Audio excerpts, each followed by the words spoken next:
depuis pratiquement 3 jours dans la ville de Niamey, entraînant ainsi des sentiments de frustration et d'incompréhension, voire d'inquiétude du consommateur lambda. C'est une circulation fluide et des conducteurs totalement à l'aise au volant de leur voiture. Page inter de cette édition. Voilà Hugo Chavez quand il fait...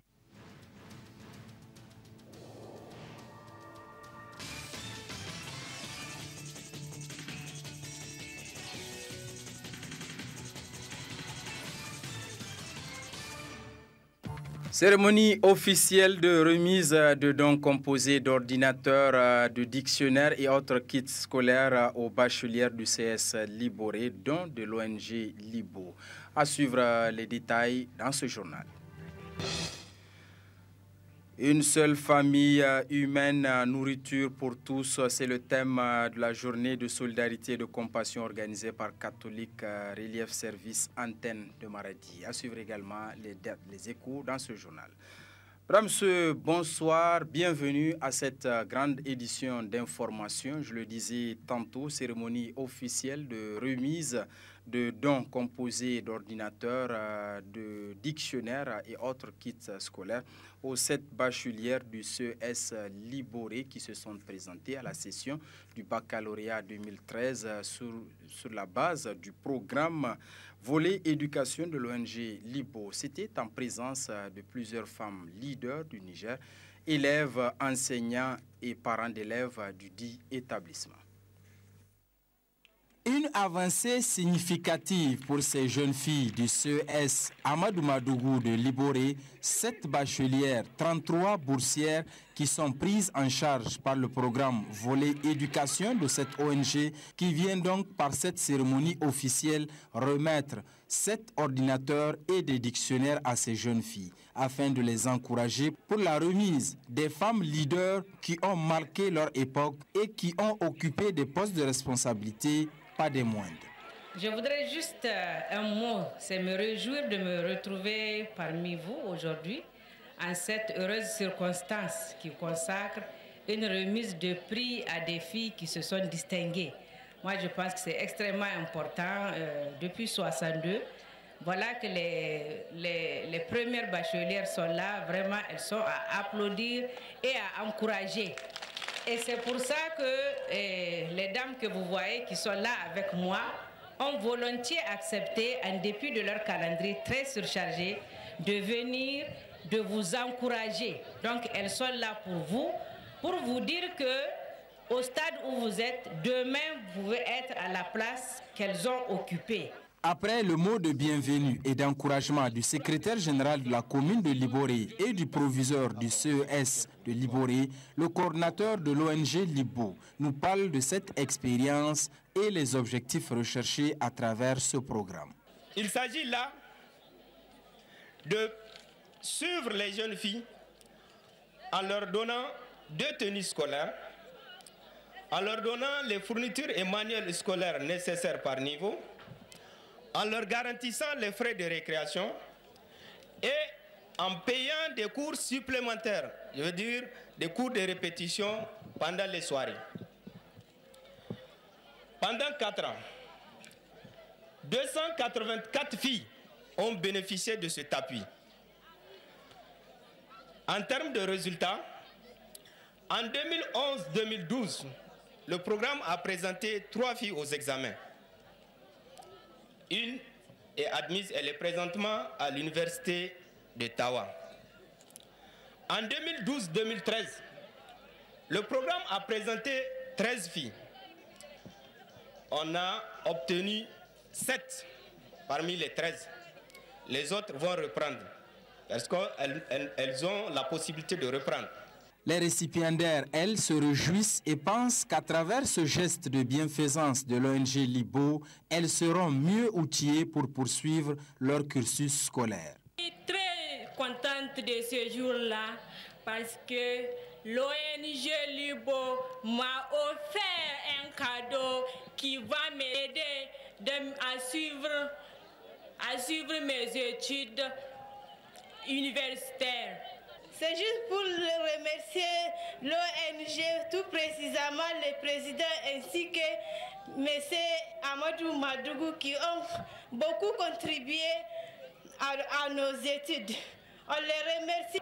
Merci et surtout merci tout le monde.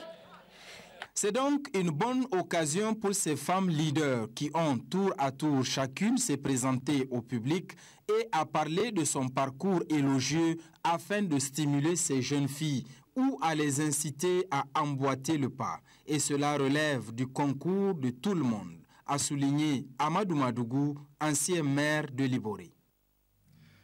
Catholique Relief Service Antenne de Maradi a initié ce jour 11 décembre 2013 une journée de solidarité et de compassion à l'endroit des personnes qui n'ont pas à manger à leur faim, bien sûr. Une journée placée sous le thème « Une seule famille humaine, nourriture pour tous » et qui a pensé à tous ceux-là dans le monde qui n'auraient pas à manger. Le compte-rendu est signé Alzouma Seyni Soumela. Près d'1 milliard de personnes ne mangent pas à leur faim dans le monde. Catholique Relief Service de Maradi a pensé à eux en initiant cette journée de solidarité et de compassion à leur endroit. Une journée de solidarité placée sous le thème « Une seule famille humaine, nourriture pour tous » qui cadre avec les objectifs du CRS Maradi à travers le programme d'appui à la sécurité alimentaire des ménages qui vise à éradiquer la faim dans la région de Maradi. Quand nous observons cette journée en solidarité avec ceux qui n'ont pas à manger et nous prenons cet engagement de travailler avec tout le monde pour mettre fin à la faim. CRS vient juste de lancer une nouvelle stratégie qui vise à atteindre 150 millions de personnes d'ici à 2018. Donc ce plan est de 2013 à 2018. Nous voyons 3 lieux de compétences pour nous. Il y a les urgences, réponse aux urgences et la réhabilitation. Il y a des questions d'agriculture et aussi les questions de santé. Revenant ici chez nous au Niger, le gouvernement américain, à travers le bureau USAID Food for Peace, vient de nous donner cette subvention d'environ 40 millions de dollars pour atteindre la population de Matamé et 3 communes de Mayaï, Serkenhausa Mayaï et Kanambakaché, donc toute la population. Nous visons aussi ici environ 1 million de personnes que nous allons appuyer pendant 5 ans en sécurité alimentaire, en distribuant des vivres pour ces gens à manger. C'est réellement l'engagement du CRS ici au Niger pour aussi jouer son rôle pour mettre fin à la fin de ce monde. Cet objectif noble du CRS au Niger et dans le monde encouragé par les autorités permettra à des milliers de personnes d'atteindre l'autosuffisance alimentaire.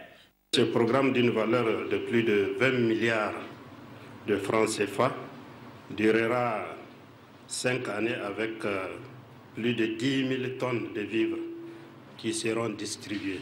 Cet appui permettra de soulager un temps soit peu les bénéficiaires et poser les jalons d'un développement durable tout en réaffirmant notre disponibilité à travailler et accompagner les ONG, projets et programmes pour l'amélioration des conditions de vie des populations nigériennes en général et celles de la région de Maradi en particulier. Cette journée de solidarité à l'endroit des personnes vulnérables qui ont faim dans le monde témoigne de l'engagement du CRS à Maradi à lutter contre la malnutrition et la faim dans la région de Maradi.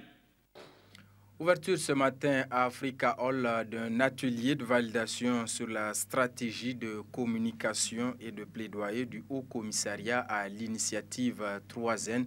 Les Nigériens nourrissent les Nigériens. C'était en présence du ministre de la Communication en relation avec les institutions de la République. Le compte-rendu est signé Murtala Zabayrou, Soumela Dandi. Soutenue par un engagement politique fort, l'initiative 3N est aujourd'hui comprise et acceptée comme l'unique cadre stratégique en matière de sécurité alimentaire et nutritionnelle. Une initiative noble pour le Niger qui est un pays confronté de manière récurrente aux catastrophes climatiques qui engendrent des crises alimentaires. Cet atelier va donc permettre d'évaluer la stratégie de communication et de plaidoyer du Haut-Commissariat à l'initiative 3N afin de mieux assurer son rôle d'animation, d'information et de mobilisation des acteurs. Le représentant résident des programmes des Nations Unies pour le développement PNUD prenant la parole le premier a indiqué dans son allocution toute l'importance de la communication et les deux axes stratégiques permettant de réussir cette dernière. Les deux axes de cette stratégie, à savoir le soutien du Haut Commissariat au 3N au pouvoir public dans l'affirmation de sa volonté à améliorer les conditions de vie des populations nigériennes et une meilleure perception des activités du Haut Commissariat au 3N et de ses actions, nous paraissent pertinents. En effet, il ne fait aucun doute qu'un mécanisme de dialogue fructueux entre tous les acteurs impliqués dans la mise en œuvre de l'initiative 3N est nécessaire. En effet, une communication appropriée et ciblée auprès des populations, des communautés, des ménages, de la société civile, des partenaires au développement, des institutions et des médias, tant au niveau national que décentralisé, est un préalable à l'appropriation par toutes les parties prenantes de la stratégie de l'initiative 3N. Le haut-commissaire à l'initiative 3N ouvrant les travaux de cet atelier s'est longuement appesanti sur les objectifs visés par le haut-commissariat à l'initiative 3N avant de donner les objectifs de cette rencontre. Nous sommes ici justement pour débattre de stratégie de communication. Le sujet est crucial et de plus haute importance. Après l'adoption de la stratégie de l'initiative 3N, mais aussi après le démarrage effectif des activités de terrain, il est grandement opportun de se pencher sur l'élaboration et la mise en œuvre d'une stratégie de communication devant guider nos actions en la matière. Cette stratégie que je souhaite ouverte et volontariste, ambitieuse et novatrice, visera à la fois une meilleure visibilité de réalisation de l'initiative 3N et une pleine adhésion et une mobilisation maximale des acteurs désormais bien informés et bien situés sur leur rôle et leur place dans la mise en œuvre collective de l'initiative 3N. Les participants à cet atelier vont au cours de cette journée échanger sur plusieurs points permettant ainsi la validation de cette stratégie de communication et de plaidoyer du Haut-Commissariat à l'initiative 3N. Le ministère de la Défense nationale a désormais des bâtiments annexes. La cérémonie officielle de remise de ce bâtiment a eu lieu ce matin. Et c'est le ministre en charge du dit ministère qui a présidé la cérémonie. C'était en présence des officiers et sous-officiers des forces armées nigériennes. Le compte-rendu est signé Al-Mokhtar Kaini. La présente cérémonie entre dans le cadre de la réception du nouveau bâtiment de l'annexe du ministère de la Défense nationale pour une meilleure condition de travail des agents du dit ministère. L'événement que nous célébrons aujourd'hui est pour nous d'une très grande importance parce qu'il représente un pas de plus dans notre lutte pour l'amélioration des conditions de travail du personnel. En effet, depuis la création du ministère de la Défense nationale en 1965, faute d'avoir ses propres locaux, le ministère a pris ses quartiers dans une aile du ministère de l'Intérieur. Avec la nouvelle organisation du ministère de la Défense nationale, le problème...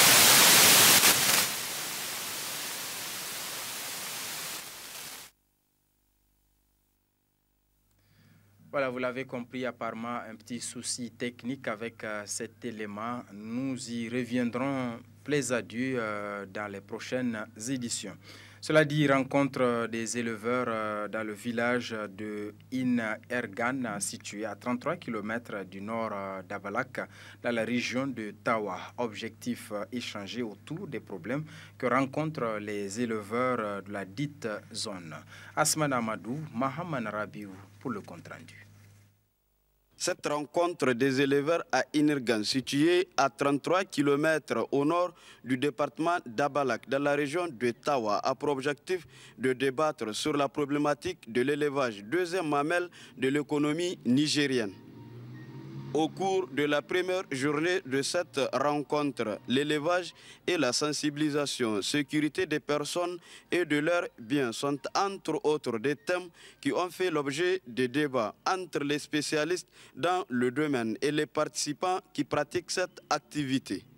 En prenant la parole à l'occasion de cette cérémonie du combat pour le développement, le président du comité d'organisation a situé le contexte dans lequel évolue cette activité. Des efforts importants ont été déployés et des résultats probants ont été obtenus jusqu'à la fin des années 80 qui marquent le début d'une instabilité socio-économique et la détérioration de la situation économique de notre pays.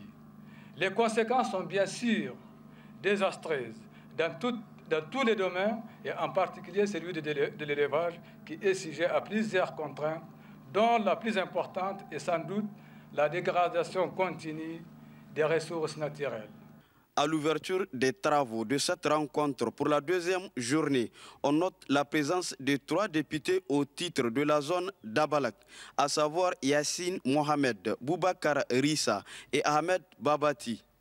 Après l'intervention du préfet du département d'Abalak, le gouverneur de la région de Tawa ont tour à tour pris la parole pour saluer cette heureuse initiative. À son tour, le directeur du cabinet du ministre de l'élevage, au nom du ministre, s'est réjoui de ce moment de réflexion au profit du développement de l'élevage. C'est le lieu pour moi de vous inviter à plus d'engagement individuel et collectif aux actions salvatrices et multiformes que le gouvernement de la 7e République met en œuvre en vue de l'amélioration des conditions de vie de toutes ces populations. Durant 2 jours d'intenses travaux, les participants à cette rencontre des éleveurs de Inirgan ont rendu public une déclaration pour soutenir les actions du gouvernement de la 7e République. Suite à la mort de 92 de nos compatriotes dans le désert, les participants de la rencontre d'Inirgan présentent leurs condoléances les plus attristées aux familles des victimes, au président de la République, au gouvernement et à tous les peuples nigériens. Félicite le président de la République pour son leadership dans la gestion de la crise malienne et la libération des otages français enlevés à Arlit. La récente visite dans notre pays du secrétaire général des Nations Unies, accompagné des hauts responsables, témoigne du crédit dont jouissent le Niger et son président, son Excellence Issoufou Mahamadou, au plan international. Soutient le président de la République dans sa volonté de rassembler tous les Nigériens en vue de faire face aux défis sécuritaires et de développement auxquels fait face notre pays. Salue le courage et le sens des responsabilités du Premier ministre, son Excellence Brigitte Raffini, et les félicite pour la confiance qui lui est renouvelée la représentation nationale. Cette cérémonie a été sanctionnée par la remise des prix aux 3 premiers gagnants de la course des chameaux. Le premier prix, une vache suitée, accompagnée d'une somme de 270 000 francs CFA. Deuxième prix, une vache de 3 ans avec une somme de 215 000 francs CFA. Et le troisième prix, une vache toujours, plus une somme de 165 000 francs CFA. Voilà, on me fait signe que tout est prêt cette fois-ci pour cet élément à propos, bien sûr, du ministère de la Défense nationale. Je le disais, qui a désormais des bureaux annexes. La cérémonie officielle de remise de ce bâtiment a eu lieu ce matin et c'était en présence du ministre en charge du dit ministère qui a présidé la cérémonie en présence des officiers et sous-officiers. El Mokhtar Kaini. La présente cérémonie entre dans le cadre de la réception du nouveau bâtiment de l'annexe du ministère de la Défense nationale pour une meilleure condition de travail des agents du dit ministère. L'événement que nous célébrons aujourd'hui est pour nous d'une très grande importance parce qu'il représente un pas de plus dans notre lutte pour l'amélioration des conditions de travail du personnel. En effet, depuis la création du ministère de la Défense nationale en 1965, faute d'avoir ses propres locaux, le ministère a pris ses quartiers dans une aile du ministère de l'Intérieur. Avec la nouvelle réorganisation du ministère de la Défense nationale, le problème d'exiguïté de nos locaux s'est posé avec encore plus d'acuité. Surtout que nous sommes passés de 6 à 14 directions. C'est vous dire combien ce bâtiment est le bienvenu. C'est donc pour ces raisons que nous avons engagé, il y a un peu plus de 6 mois, les travaux de construction du bâtiment que nous réceptionnons aujourd'hui. Ces travaux, compte tenu de l'urgence, ont été effectués sur fonds propres de l'État à hauteur de 75 millions de nos francs CFA, de nos francs hors taxes. Nous devons la réalisation de cet ouvrage aux efforts d'une équipe qui nous a prouvé que la conviction et la volonté sont les clés de toute réussite. Ce bâtiment flambant neuf d'une capacité de 13 bureaux et d'une salle de réunion abritera désormais les services annexes du ministère de la Défense nationale. Un autre bâtiment de 3 niveaux est en projet sur le même site pour mettre davantage les militaires dans les conditions les meilleures. Parlons à présent de droits de l'homme à l'occasion de la commémoration du 65e anniversaire de la Déclaration universelle des droits de l'homme, l'AIDHD, a rendu publique une déclaration. Je propose de suivre la teneur avec Murtala Hashimou, il est porte-parole de l'AIDHD. Dans le préambule de la Constitution du 25 novembre 2010, le peuple nigérien proclame son attachement au principe de la démocratie pluraliste et aux droits humains tels que définis par la Déclaration universelle des droits de l'homme de 1948, le Pacte international relatif aux droits civils et politiques de 1966, le Pacte international relatif aux droits économiques, sociaux et culturels de 1966, et la Charte africaine des droits de l'homme et des peuples de 1981. Depuis l'avènement de la 7e République, les pouvoirs publics se sont investis dans la protection et la promotion des droits humains, comme l'a affirmé le président de la République dans son discours d'investiture du 7 avril 2011. Je cite, « Pour promouvoir toutes ces valeurs pour que chaque citoyen jouisse de tous ses droits, tout en accomplissant ses devoirs, je veillerai à ce que le pouvoir soit exercé de manière démocratique. Je veillerai notamment à ce que l'accès aux services publics, aux emplois et aux marchés publics soit égal pour tous. » Pour joindre l'acte à la parole, nous pouvons énumérer ces actes d'analyse et de réalisation qui, à l'allure, aboutiront un jour à la pleine jouissance des droits de la personne humaine. Au plan sécuritaire, la conséquente dotation et l'équipement de nos forces de défense et de sécurité pour faciliter la circulation des personnes et des biens, préserver l'intégrité du territoire et faire face à la menace du narcoterrorisme.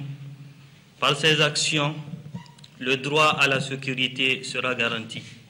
Pour garantir le droit à la santé, le recrutement des médecins et leur affectation en zone rurale constitue un ouf de soulagement pour nos vaillantes populations. L'AIDHD salue l'ingénieuse idée du président de la République, son Excellence Issoufou Mahamadou, de l'initiative 3N, les Nigériens nourrissent les Nigériens, qui est la parfaite réponse au droit sacro-saint qu'est le droit à l'alimentation, énoncé dans le pacte économique, social et culturel.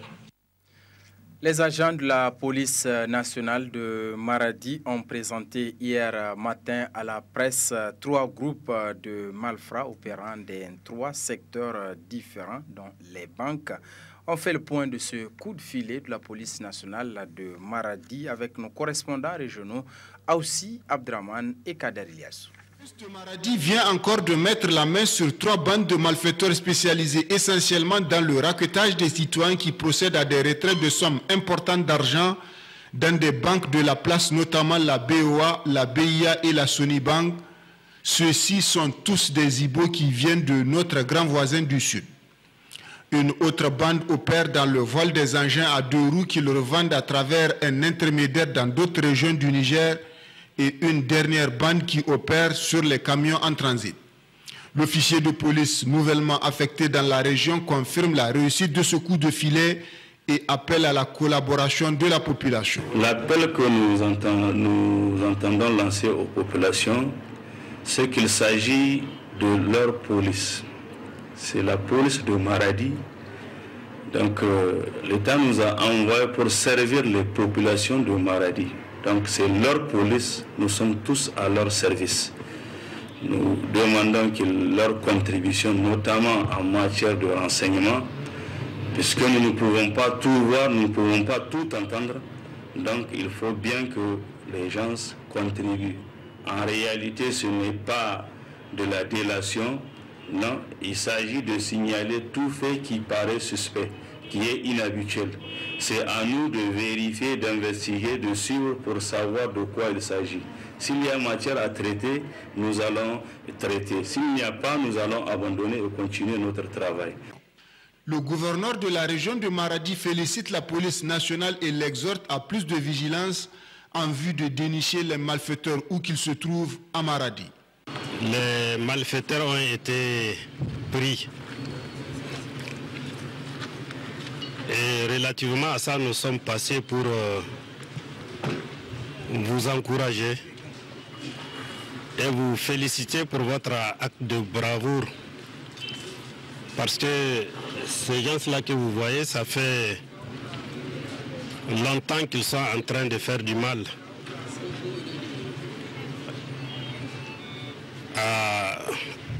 aux paisibles citoyens. Cette opération d'arrestation de malfaiteurs en bande organisée doit contribuer davantage à sécuriser les personnes et leurs biens dans la capitale économique du Niger. Une opération qui se poursuit encore et demande le concours de tous.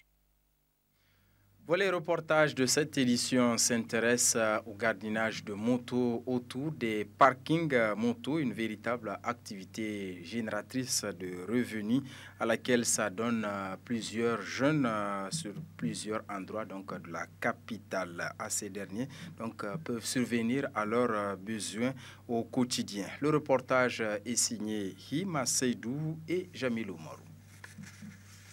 Les parkings moto, une activité en plein développement dans la ville de Niamey. Un tour dans les différents lieux publics pour se rendre compte de son ampleur. Cette activité contribue à l'amélioration des conditions de vie des personnes qui l'exercent. Le parking moto, là, on a commencé au prix de 50 francs. Maintenant, c'est à 100 francs. C'est un boulot qu'il y a d'autres clients, s'ils viennent, ils voient que franchement, 100 francs, c'est bien. Et d'autres voient que même à 5 francs, ce n'est pas un bon prix. Mais pourtant, moi, je fais comprendre aux clients que la sécurité et la santé sont des choses qui n'ont pas de prix. C'est un métier que, franchement, d'autres clients apprécient ça très bien. Et d'autres voient que c'est un métier qui est mal engagé. C'est un métier très important, même si vraiment les gens nous voient autrement comme des bandits, si nous faisons ce travail, mais ce n'est pas qu'on n'a pas le niveau où on ne peut pas chercher un autre travail, mais c'était un travail pour sécuriser les biens des gens et surtout pour avoir quelque chose pour gérer sa famille. Donc il n'y a pas de problème dans ce travail, on fait de notre mieux pour gérer notre famille. Donc le travail, ça rapporte énormément, donc je ne vois pas pourquoi ne pas faire ce travail. Comme chaque métier a ses risques, les parkings moto ne dérogent pas à la règle. Ça fait à peu près un mois maintenant, il y a un embrayage qui a été cassé. Le jour-là, on était obligé de lui payer ça. Et il y a un vieux qui est venu, qui n'a pas son ticket avec lui. Il a perdu sa moto. Il va falloir que lui aussi il paye sa moto parce qu'on ne peut pas lui payer sa moto parce qu'il n'a pas de ticket. Si tu as un ticket, tu as perdu quelque chose ici, au niveau de ta moto, on est obligé de te rembourser. Mais si tu n'as pas de ticket, tant pis pour toi. Il y a des gens qui viennent ici juste pour insulter les gens, comme s'ils voient des badauds. Donc c'est ça seulement notre problème ici. Donc on veut que les gens nous regardent de la façon comme un travail que la personne fasse. Donc dans le travail que la personne fait, il faut lui donner son respect. Donc dès que tu lui donnes son respect, lui aussi aura le courage de continuer, de persévérer dans son travail. En dépit de ces problèmes, les motocyclistes apprécient ce travail. C'est sécurisant, surtout avec les vols de motos. Vu la sécurisation des motos, le prix ce n'est rien. De bien confier leur moto au niveau des parkings. Depuis que j'ai commencé à venir ici, je n'ai jamais eu de problème ici. Je n'ai jamais vu quelqu'un aussi qui a dit qu'il a un tel problème ou bien quelque chose comme ça. Vraiment, c'est bon, moi à mon avis. Le prix c'est à 100 francs, mais moi des fois, si même je lui donnais 1000 francs ou bien 5000 comme ça, il me dit non ça va, il n'y a pas de problème. Je peux continuer demain ou bien après-demain ou bien un autre jour si je viens, je peux les donner. Ils sont nombreux, les jeunes Nigériens qui, face au chômage endémique, s'adonnent à cette activité. Voilà donc pour ce qui est de cette activité de parking moto qui permet en tout cas à ces jeunes de subvenir à leurs besoins. Cela dit, un mot de culture pour boucler ce journal. L'ambassade des États-Unis au Niger a organisé le lundi dernier une soirée culturelle avec un groupe musical américain afin de raffermir les liens de fraternité entre les deux peuples. Cette journée qui a conduit le groupe musical américain à Zander, le Centre culturel américain veut valoriser et promouvoir la culture de nos deux pays, à savoir les États-Unis et le Niger. C'est la Maison de la Culture de Zander qui a servi de cadre pour la soirée culturelle. Est également présent à cette cérémonie le groupe Super Husky de Zander. Tour à tour, les prestataires ont égayé les spectateurs venus nombreux assister à cette soirée culturelle. Pour le responsable de la bibliothèque du Centre culturel américain, c'est une motion de satisfaction totale. Et dans le cadre des activités culturelles de l'ambassade des États-Unis au Niger, à travers le Centre culturel américain, et ces musiciens-là sont sortis pour partager leur genre musical que nous ne connaissions pas avant aujourd'hui, qu'on appelle bluegrass. C'est une sorte de musique country, pour ceux qui se rappellent de la musique country, qui est typiquement originaire du Kentucky. Le Kentucky, c'est un État aux États-Unis qui est connu pour ses courses de chevaux, pour son poulet frites. Alors, ils ont voulu sortir pour partager aussi cette musique, ce genre musical que nous ne connaissons pas. C'est pourquoi ils sont là aujourd'hui. Est-ce que vous êtes satisfait de la soirée? Oui, nous sommes très satisfaits. Nous avions commencé à Niamey le samedi et les gens étaient très je voulais dire très contents de la performance du groupe, surtout quand ils ont fait une sorte de musique mélangée entre Niger et les États-Unis. C'était super. La même chose vient de se produire ici. Nous avons vu des jeunes en train d'applaudir des musiciens dont ils ne comprennent même pas la langue. Donc vraiment pour nous c'est une satisfaction totale ce que nous avons vu à Niamey, à Zander, et nous souhaitons que Maradi aussi ce sera la même chose. Le clou de la soirée, c'est incontestablement la présentation d'une chanson composée en duo par les deux groupes musicaux. Une chanson qui a été bien savourée par les spectateurs.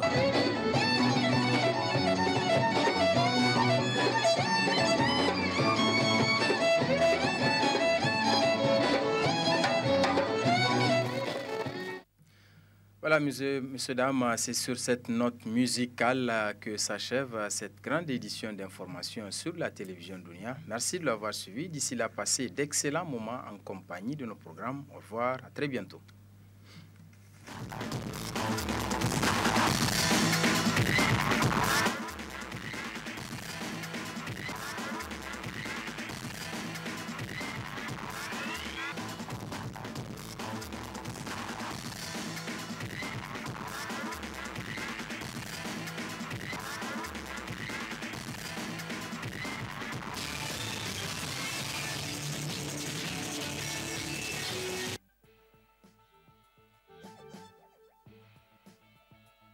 grande édition